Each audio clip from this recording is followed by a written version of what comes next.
Welcome to my review of Rambo Last Blood, directed by Adrian Grunberg and starring the man himself, Sylvester Stallone. And of course, the film follows the story of Vietnam War vet John Rambo. After he moves back to his home 10 years later, he must confront his past and unearth his ruthlessness to exact revenge on one final, very personal mission. This synopsis could basically describe any of the Rambo films, apart from the first one maybe, but I kept it short, sweet, and very vague, or as vague as I could possibly do, because it is actually very spoilerish. I actually think the trailer spoiled pretty much the whole lot of the film. As you're watching this film, if you've seen the one trailer and what it implies, you can guess what is going to happen. I have been a fan of the Rambo franchise for a long time. I still remember my dad showing me the first one, and at the time I was like 9 years old or something, and I found it very boring. But going back to it, over the years, I found myself enthralled in a very deep, personal and emotional drama about shell shock, or as it's known today, PTSD. And after the first one, we went into the hard 80s, and the films became just action extravaganzas, which have their places, and I enjoy them for what they are. But then the fourth one in 2008 brought it back. A little bit of enough drama for you to actually care about people, and then just ruthlessness when it comes to the action.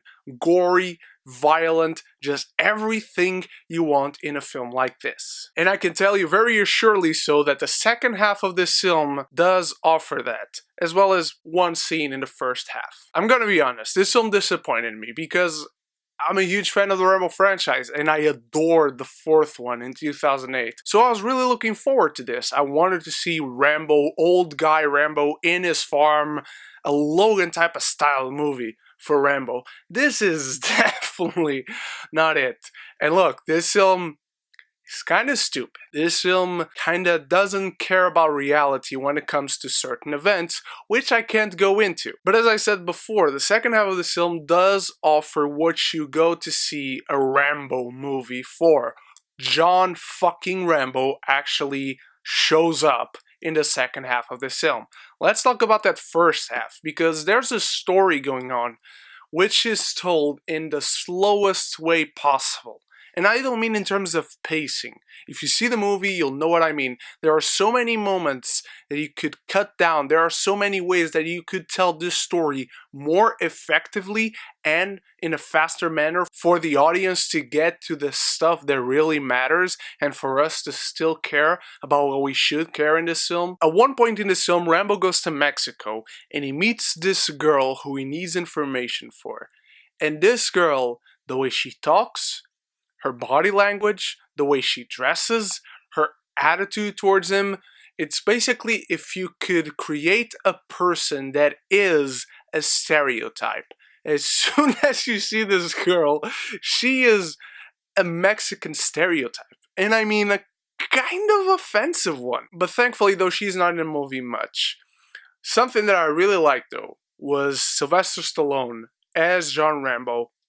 He does this role very well. There's no need to go into why he does it. This is John Rambo, a man who has been ravaged psychologically by war and is now trying to make peace with himself and with his demons.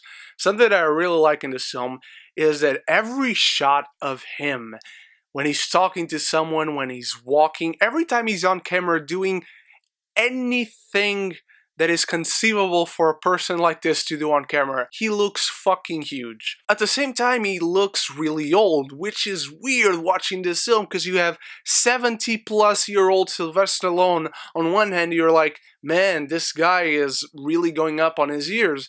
But then he's fucking huge. You see his hands, they're bigger than my head, they're bigger than your head, I bet. The dude is just huge on his own, but he's so much more huge than anyone else in this film. And when it comes to the action, he pulls it off beautifully, because again, this dude strikes fear if you do not please him. The second half, again, being really good in this film. I can't really go into why or the circumstances under it, but you can guess why. It's a Rambo movie. You go to see a Rambo movie for one reason and one reason only. The second half of the film truly gives you that. with a caveat at the end that is all kinds of spectacular. But it's ridiculous, but I loved it. In this context, my god, I could not dream that I would see that, but I did see it, and I'm really happy that I did. Are you going to get emotionally involved with the characters in this film? Are you going to cry? Is this an Oscar baity movie? Is this a tour de force for everyone involved? No. It's not. It's a Rambo movie that wastes a lot of time, unfortunately, on the first half, and it feels like I'm complaining about the story. I'm not. I wish I could have cared.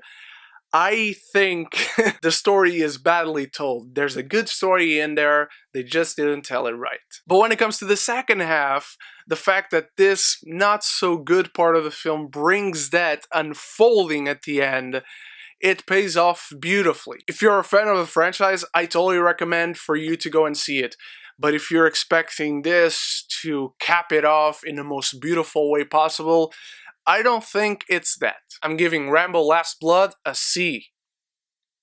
What did you think of Rambo Last Blood? Let me know in the comments below what is your favorite Rambo movie and why. Let me know your ranking for the Rambo franchise, my beautiful geekies. Thank you so much for watching. You are the best. I'll be back soon with reviews for The Kitchen and many others. I hope to see you there. So until then, stay beautiful, stay geeky. Don't forget to subscribe and like this video because it really helps me out.